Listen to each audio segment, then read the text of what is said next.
expose from the New York Times, I think, put the nail in the coffin on Todd Blanche's believing he's not going to be AG. There's no way a senator should confirm this man. So that is a potential perpetrator right there. What is Jeffrey Epstein blackmailing him on? This man who's a doctor in New York right now, that she had videotapes of high-profile men with girls. So I'm going to summarize and give you my thoughts on the bombshell news that dropped today about the Epstein White House cover-up, specifically that was revealed in Maggie Haberman and Jonathan Swan's exclusive expose in the New York Times this afternoon.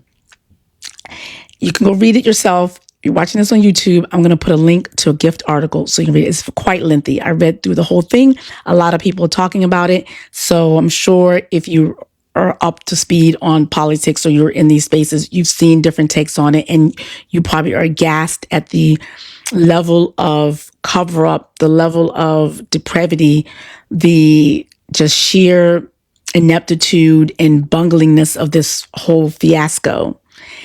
And it's sad because even though I was giddy in my tee up to this video, if you saw it, it's on social media, I shouldn't be, because the scars, the harm, the trauma that are left behind on the victims will remain for the rest of their lives. And some people just aren't even here because the pain was too much to bear. So nothing funny about it. But so here's my thoughts on it.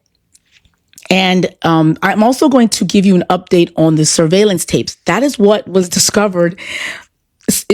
Something that's said in this article supported, corroborated something I've told my audience for a long time. And I'm going to get to that at the back, and it's related to the surveillance tapes as well that Epstein had in his house, capturing all the men that abused their children. Something that Todd Blanche recently denied on a podcast with Katie Miller, but I digress. The point is, here are my 5 takeaways.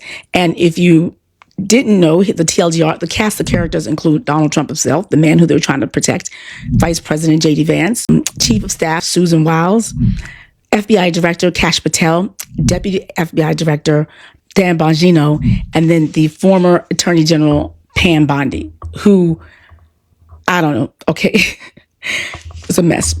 Case really is not about Epstein, like I said, it's about an unforced error. The administration, Donald Trump, created something, a scandal that was invented and interjected. There was no Democrat, there was no political enemy that caused this. The same way the tariffs, Doge, and the Iran war were things that he did not have to entertain, he did not put into the American politics. It caused so much trouble, harm, pain, economic turmoil, disrupting our lives, unforced error. This is another one. Donald Trump campaigned on the release of the Epstein files because his deputy FBI director and Kash Patel, the FBI director, were podcast bros. And that side of the political spectrum, the MAGA and stuff, were kind of obsessed with these files because they were believing that it exposed Bill Clinton and all these Democrats. And so for a long time, they were all about, let's release these files. I'm not saying it's not there. Who are you going to get that? For instance, who is currently holding, this is way off the topic, but who has Jeffrey Epstein's Black Book? FBI. But who? That's under direct control of the director of the FBI. Now it's the same thing with Epstein's list. It's like, what the hell are these Republicans doing? Oh, I saw you give out the list. I saw you make news this morning about that. I got to get to that. Yeah. You say that the FBI has Epstein's list. They're sitting on it. That doesn't seem like something you should do. You're protecting the world's foremost predator. That seems like an evil thing to do, regardless of who may be embarrassed in the release of that list. Why is the FBI protecting the greatest pederast, the largest scale pederast in human history? Simple, because of who's on that list. Right? That's their issue. So Donald Trump, because he's like, oh, this is a campaign issue, I'm going to campaign on that. So he campaigned on releasing the files. He mentioned it during the podcast that he would consider releasing the files. I want to release everything. I just don't want people to get hurt. Would you declassify the Epstein files? Yeah, I would. All right. I guess I would. Release the list. Seriously, we need to release the Epstein list. That is an important thing. Will you work with me on this issue so we know who worked with Jeffrey Epstein in building these sex trafficking rings? Absolutely, Senator. Child sex trafficking has no place in the United States of America, and I will do everything, if confirmed as FBI director, to make sure the American public knows the full weight of what happened in the past and how we are going to countermand missing children and exploited children going forward. Just last week, the president's excellent pick for FBI Director Kash Patel vowed to work with me in releasing the Epstein records and breaking apart the trafficking rings that harm countless women and children across our country. Other than Julie K. Brown of the Miami Herald, who was exposed a lot of it was not really on the radar of most Americans. So you said you're going to release it. So this is where it starts and this is where it ends. They created this problem. They thought they could contain it. They really don't underestimate the extent to which this story was not going away. In the end, it continues to be, and there are different, like, panic, infighting, people throwing people under the bus. Pam Bondi got thrown under the bus early. I was reading this article, like, dang. Kash Patel and Dan Bongino from the get-go, like, she has to go. Surprising voice of reason, or Dan Bongino and J.D. Vance. I'm explaining in a few minutes. But anyway, so that's my first observation, that this is something that they created. That Donald Trump created, because y'all campaign on this out the gate. Pam Bondi gets some influencers, gives them binders and says, this is the Epstein files. She goes on Fox News and she says, I'm going to release their client list on my desk. DOJ may be releasing the list of Jeffrey Epstein's clients? Will that really happen? It's sitting on my desk right now to review. That's been a directive by President Trump. I'm reviewing that. I'm reviewing JFK files, MLK files. That's all in the process of being reviewed, because that was done at the directive of the president from all of these agencies. So have you seen anything that you said, oh my gosh? Not yet. I'll tell you later on something about that client list. Stay tuned for this. You really want to listen. You want to listen to this. So she says this. She did not have to say this. They did not have to do those binders. They chose to make a media circus out of a serious issue without really knowing. There was poor coordination. When she gave those binders, Susan Wiles, the White House staff, had no clue what was inside it. It was out of control because there's poor coordination. There's too many chefs cooking in the kitchen. And also because everyone's a sycophant. They're trying to please Donald Trump. And it's just a mess. Someone looked into the binders that they gave to the influencers, and first page when they opened it up, like, smacked it, Donald Trump's name. As we know from reporting from Ro Khanna and Jamie Raskin, who've been in the files and did researches, Donald Trump is in there over 1 million times. There's reports that says no one else went on Epstein's plane more than Donald Trump. But Donald Trump was saying, I just didn't communicate with him anymore. I cut him off. That we found out recently from redactions that, I guess, is Donald Trump during a deposition said that Epstein was never banned. Donald Trump said he banned him. The same way that Howard Lutnick said, oh, he's a horrible person, I never communicated with him. And then turns out after Jeffrey Epstein was convicted of child trafficking and soliciting a minor, he took his whole family, including his minor children, to the island, desperate to get.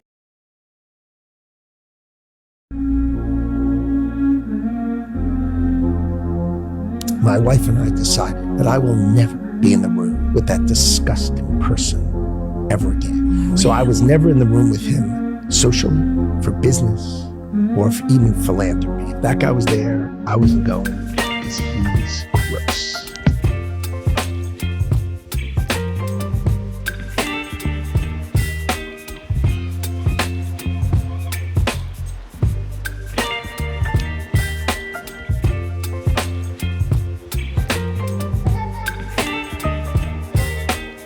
That's my story. A one and absolutely done. Right. Said you would never have any contact with him again. Did you, in fact, make the visit to Jeffrey Epstein's private island?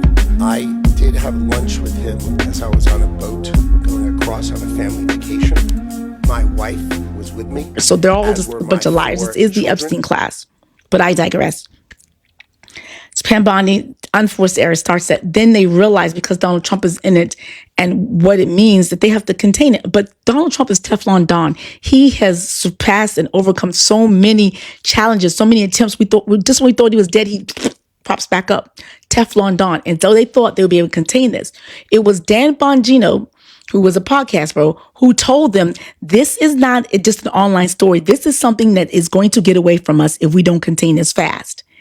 J.D. Vance, the surprise voice of reason early on last year, before there was a media expose coming out about the story, about the Epstein files and Trump and him being in it, said, you know what, well, let's get ahead of this. This is J.D. Vance. Let's get ahead of this because also everyone wants the files released, and J.D. Vance says there's no way you're going to avoid the Congress getting out. There's going to be a dispute. J.D. Vance foreshadowed or foresaw that Congress was going to be able to force the release of it anyway. She said, so in order for us to not look bad, let us get ahead of it, leak it, and do also. There was all sorts of plans for the way they were going to leak it. They talked about using the judges and courts to make them the enemy. All of it was essentially shifting blame away from the fact that they want to protect Donald Trump, who was in the files, and they were willing to do whatever they need to do, even if it meant taking Ghislaine Maxwell, this was Todd Blanche's idea, and having her make some statements.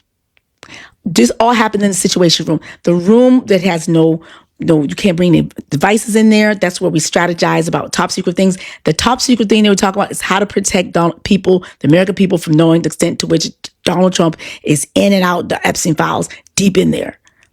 And that is a waste of our taxpayer dollars. And that's not what that room is for. You know that. The biggest thing I saw, so that's the point number one, is they created that error. Point number two, surprise voices of reason, J.D. Vance saying, let's get ahead of this and be transparent. Let's just dump it and let it all out. That was smart. They should have done that. It's going to hurt Donald Trump, but Dan Bongino telling them, hey, this is a serious issue. Epstein and the files and the releases is something that people want. Your base wants this. J.D. Vance also said that you're going to alienate another base, which is the low propensity voters. If you watch me and you follow me, I say that Donald Trump's strategy, the reason why he created the MAGA coalition was in 2016. He went for low propensity, low turnout voters that some of them were Democrats, but ignored, people wrote them off as racist and so they never went to vote. They thought both sides are the same. Donald Trump courted them. He created the MAGA coalition. He lost some of them between 2016 to 2020, he lost some. And Charlie Kirk was able for him, it helped him get a new crop in these young Gen Z college kids, boys, the red pill content target audience, who really don't know about politics, but he was able to manipulate and harass them and deliver for Donald Trump their vote. I've been texting each other about this. People are saying this, but you have been on the ground and your team has been unreal at Turning Point USA. Thank you. Tell me what impacted the youth vote the most for Trump.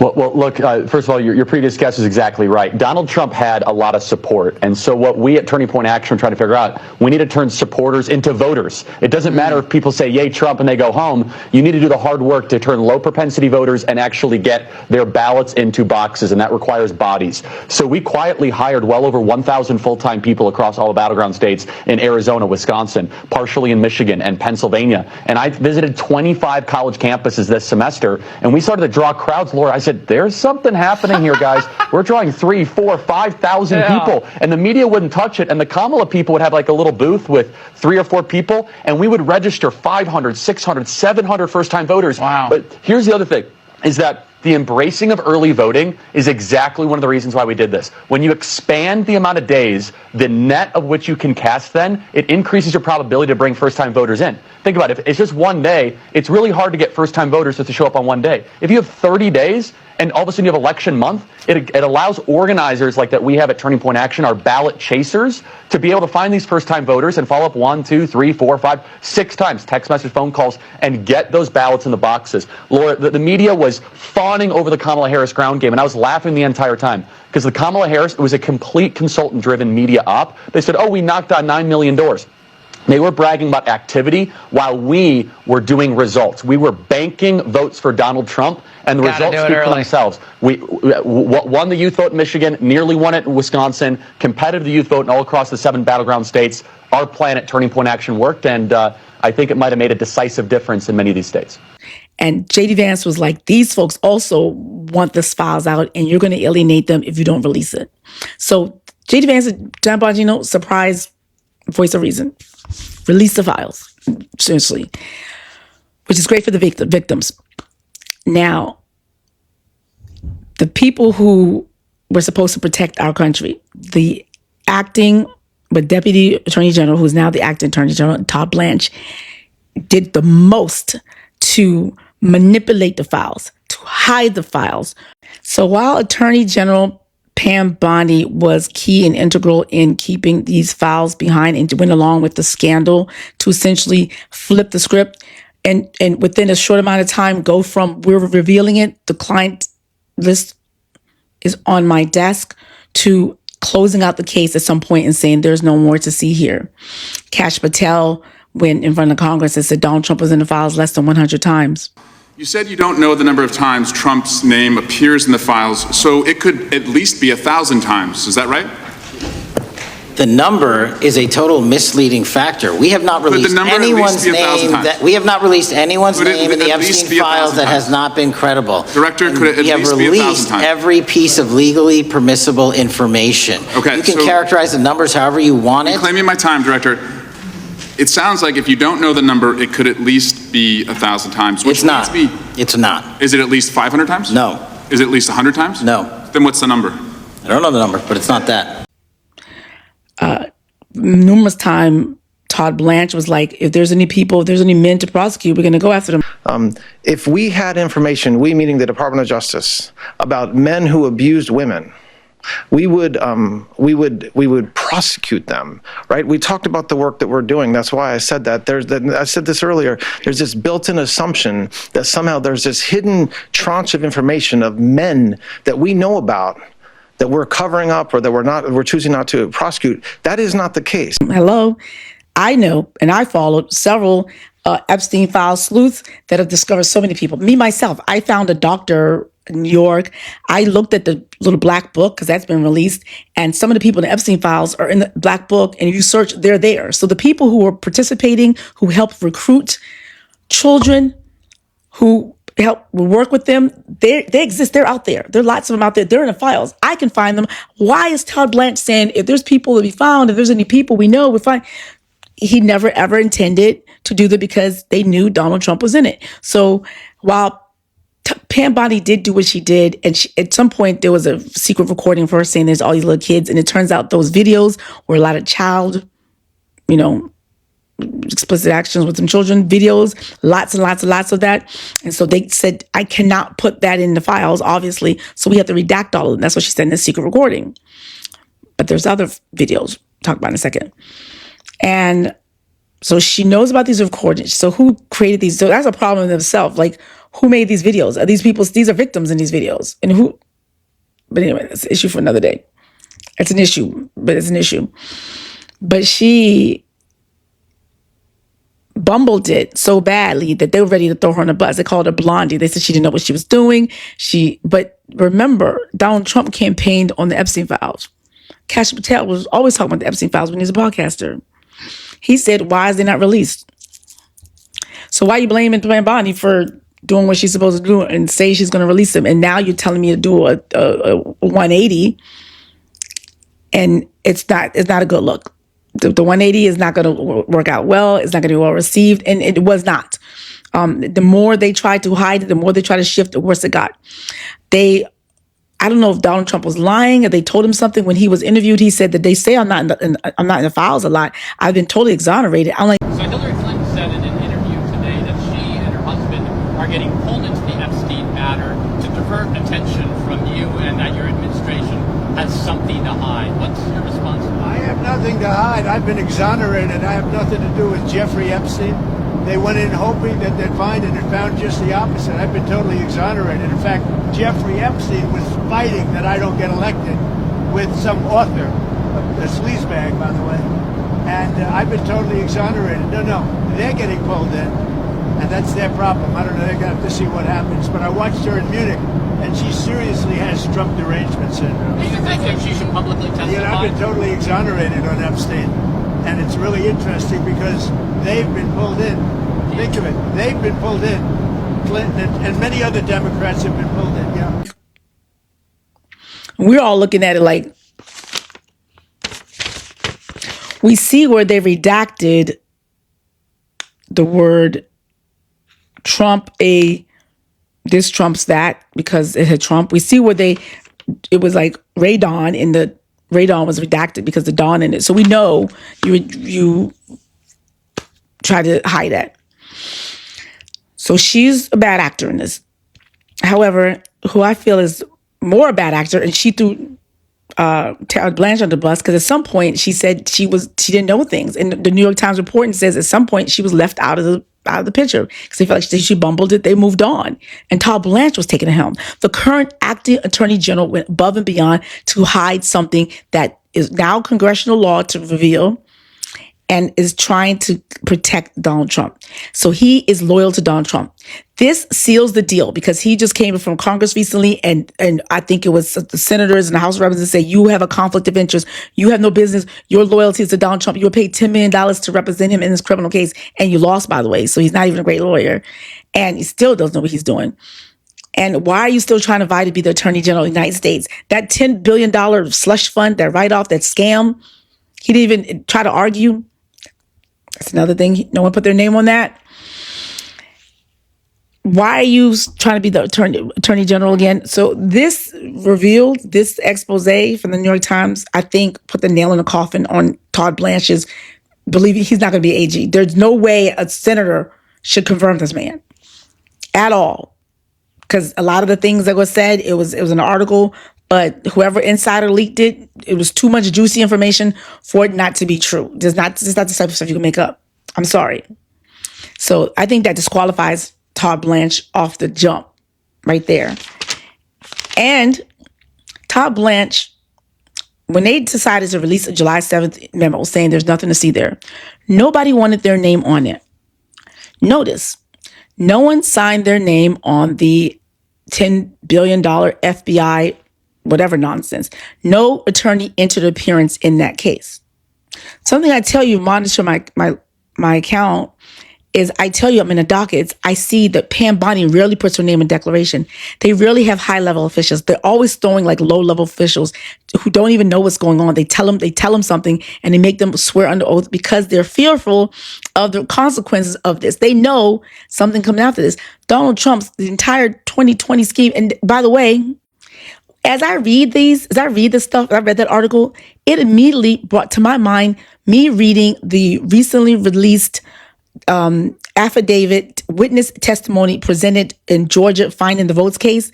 And in that case, the amount of bumbling, going back around, just making a mess, trying to hide and say these different things, and all of the skirting around the law thing, it's the same thing. That it was like that racketeering thing. It's the exact same thing. It reads like saying you read those and read this article, they're parallels. And out of that Georgia case, I think almost all the lawyers involved lost their law license. Many after. Rudy Giuliani, because of something else, defamation, he almost lost his house. He was forced to sell his Rolex. So these people who worship Donald Trump and go beyond are willing to throw themselves, their lives, their career, their freedom under the bus for Donald Trump. His former secretary, chief of staff, Mark Meadows, was also indicted. Susan Wiles, be careful. So, Todd Blanche. And the proof is there. And that's why I tell you that the fact that no one wants to put their name on stuff that they're hiding is they know they're doing unlawful stuff. They know everything they're doing is criminally unlawful. And then perjury is a jailable offense.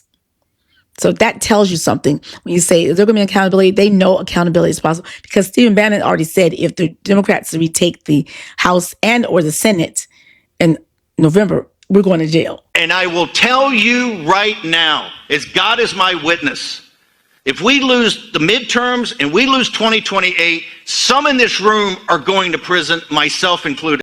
After this, we're going to jail because they know they're doing crimes. All right, so that's the point I wanted to make about that. That was the other thing I was teeing up, that they just don't want to put their names on it. And there's a pattern of it. And this is another example. It was in the article. No one put their name on it. The final thing, so those are my 5 points. Now, the final thing I'm going to tell you, the update on the files, and a series of videos I did recently talking about the Epstein files And specifically, the surveillance tapes that were in his home after Todd Blanche denied that they existed. There is an article, plenty of articles around, people just publicly available articles that said that Jeffrey Epstein hired an investigator to take all the tapes, some other information, some materials, all of the surveillance tapes, the blackmail tapes, if you ask me, out of them. And he did. So by the time they came to the raid, so he was tipped off that there was going to be a raid. By the time the FBI came to the raid, they didn't get those surveillance tapes. So when most of them, they got something. So when Todd Blanche says, we didn't have any surveillance tapes, there was surveillance tapes because as I shared in the previous videos, we have images that look like they were from the surveillance. And, investigative journalists, it didn't take one and one together, put it together equals two. You can see that where that was taken from was from the clock that was hitting. So yeah. So where are these surveillance tapes? Turns out the other issue that was explosive in this article was a 2015 defamation case that Virginia Giuffre lobbed against Ghislaine Maxwell. Publicly available, the records. In that, publicly available because it was unsealed, there's a woman named Sarah Ransom who, during part of the records, said that she got an email or someone from a young girl named Jen who talked about Donald Trump having relations with him and something about him doing something, body part. I don't want to get into the details. I don't want to be flagged with this video. Gross as well. So nasty. But remember, when this was going on, this man has been married successfully. He's always been married. So we all know he's a philanderer or whatever. But that is damaging. So there could be more like this in there. There's 3 million more files that are unaccounted for.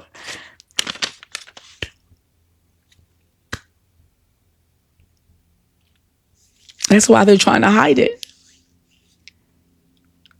It all makes sense. This massive, he called it a hoax. You created it. You campaigned on it. Y'all had binders. You said, and here is the most explosive part about all of this that makes this case on another level of search. It is what Sarah Ransom said in that public deposition, whatever it is, that public case, that she had videotapes of high-profile men with girls, with children, high-profile men. So because obviously she was threatened, and you could imagine, she recanted her story and said she doesn't have it. She has video, she said. Now, at some point, doing my little research, at some point I was like, with all the other people looking through the files, I learned from researching these things that victims' lawyers, part of the discovery process, had access to some of the surveillance. Remember, the surveillance was gone, but somehow, some way, they found some stuff because they were with the estate. So Epstein took those videotapes away from the property. FBI came and raided. He still has tapes. The victims sued Epstein, and part of those different lawsuits came discovery. And I read about a law firm. I'm not going to say it here. Maybe in the future, you can look it up yourself. I don't want to implicate them. I don't want to go there right now. They looked like they had access to some of the files. And first, when I saw that, I was like, if y'all saw these things, why? Turns out the big one that you should know is Spencer Coven, who represented some of the Jane Does. He said there is no client list. He said what there does exist are phone records. What does exist are surveillance videos. He said he's very aware of very high-profile men that you would know that are in those videos. And he says the government may have access to some. He doesn't know why they are hiding that. He says because of confidentiality, because of, attorney-client privilege reasons, he is not at liberty to speak on that. Which sidebar, you could be an attorney and protect your client who may confess to you that they did the crime, that you're a criminal lawyer, or you may know something and you have attorney-client privileges, so you have a duty to your client. in terms of something that happened before, happened already, whatever, for it as you're defending them. I believe the ethics rules say, but if you discover something that, something else, you might have a duty to reveal that. So I think these people, I think you have a duty to reveal some of that stuff, but he didn't. But he said there's no list, but there's phone records and there's surveillance. I recently was talking to some people, and this woman who was on Substack and inboxed me, she said she believes she knows specifically where those surveillance tapes are. That's what she said. I'm not going to reveal her name right now because I don't know if she came out with it. I'll go check her, see. She might have come out with it already. But there's so many internet sleuths. Talk about these surveillance tapes. And she says she knows where they are. I don't know where they are, but she says she knows where they are.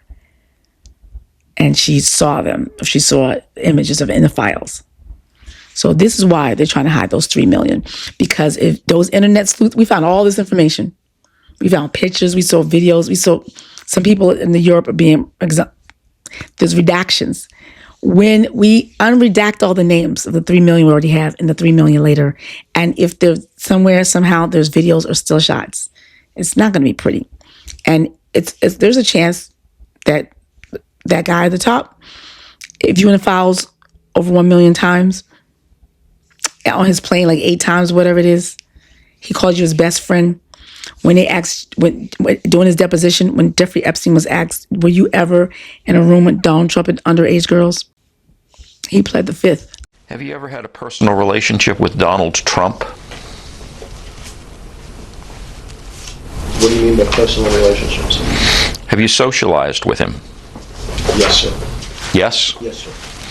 Have you ever socialized with Donald Trump in the presence of females under the age of 18? Though I'd like to answer that question, at least today, I'm going to have to assert my 5th, 6th, and 14th Amendment rights, sir. What did Donald Trump say about people who plead the fifth? See, the mob takes the fifth. If you're innocent, why are you taking the Fifth Amendment? Have you ever seen anything so corrupt in your life? Have you ever seen a greater embarrassment to our country? Fifth Amendment, Bob. When you have your staff taking the Fifth Amendment, taking the fifth, so they're not prosecuted, I think it's disgraceful. If you're not guilty of a crime, what do you need immunity for? He did what? Should I say this, or should I respond to that? Just read that. For all of the reasons provided in my answer, which is incorporated herein, in its entirety, I decline to answer the question. Same answer. Same answer. Same answer. Same answer. Same answer. Same answer. Same answer. Same answer. Anyone in my position not taking the Fifth Amendment would be a fool. The United States Constitution exists for this very purpose, and I will utilize it to the fullest extent and defend myself against this malicious attack by this administration, this Attorney General's office, and all other attacks on my family, my business, and our country. Accordingly, under the advice of my counsel and for all of the above reasons, I respectfully decline to answer the questions under the rights and privileges afforded to every citizen under the United States Constitution. This will be my answer to any further questions. He said you plead the fifth, so you're lying. Or you have something to hide. Jeffrey Epstein refused to answer the question whether Donald Trump was with children.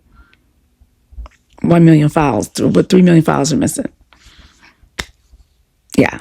So that's the Epstein part. That's the update where the files are, because someone had asked me, where are these surveillance videos? And I was like, I don't know, but I have heard, and I did do some research, and I saw that they do exist and they're somewhere out there. So now the search to discover where those files, because those files are going to be the end of a lot of people.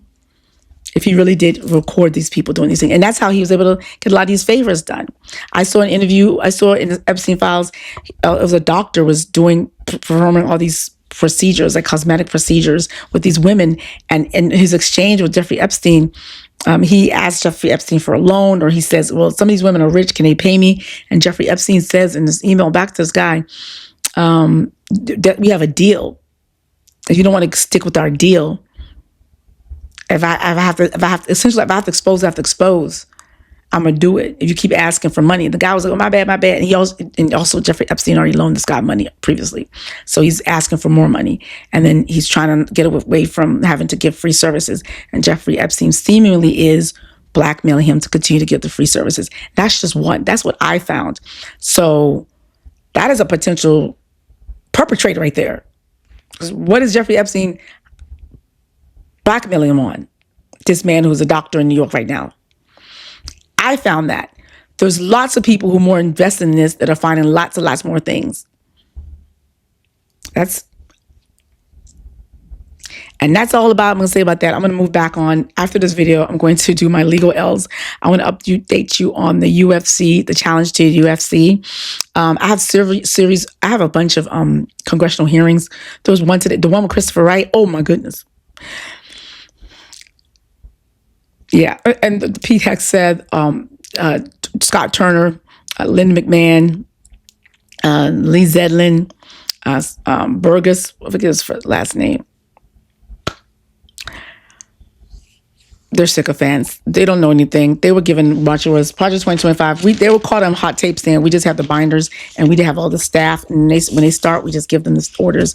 And they just said dismantle, and they dismantle because they have no fidelity, no interest, no commitment for the rank and file. They really don't care. The way Todd Blanche and the Department of Justice, bumbling lawyers that are running things, who are sycophants, who just joined DOJ recently, they don't care that they're destroying the legacy and the credibility of the DOJ with the way they're mishandling a lot of cases, lying on affidavits, lying on declarations, doing these vouching in order to get indictments. There's a recent one that said in the Southern Cities church case with Don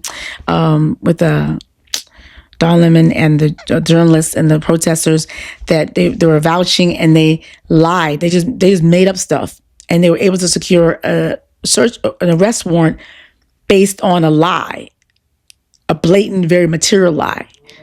So they lie a lot on declarations. There's a lot of evidence. It's just, they late filings. They ignore court orders.